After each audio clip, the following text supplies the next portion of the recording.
The entire call was about Google Cloud and TPUs. Not even one question on the core ad search business, which is surprising, given how the calls used to be. But look, they talked about how supply constraints remain when it comes to AI data center capacity. They're actually renting data center compute from third-party providers, despite all this Who capex. has more compute than a Google, for example? Yeah, but they want more.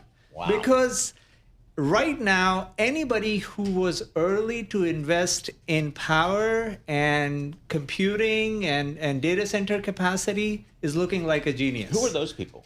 All of these hyperscalers. So Google's renting space from SpaceX, potentially Meta. Again, they didn't specify. But Meta has data centers to spare? Like, that's what I don't understand. Yes, they don't have a model which is comparable to an Anthropic or Gemini.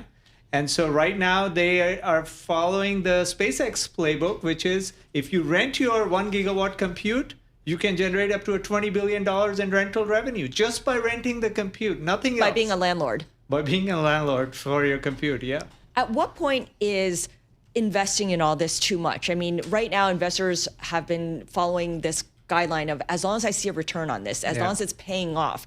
But at some point, is it just too much and investors will balk? I think so. We will hit that point. But Google also said they will be significantly raising their compute for 2027. So they raised the full year guide for 26 by about $15 billion at the midpoint.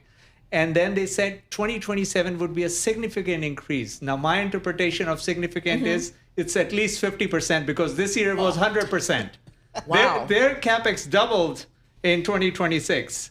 50% increase equals significant increase. At least according in my to book, Mandeep. yes. So it's not changing anytime soon to your question. Yeah. All right, so I'm looking at the FA function on the Bloomberg terminal, folks, which gives you a financial analysis. That's what it stands for.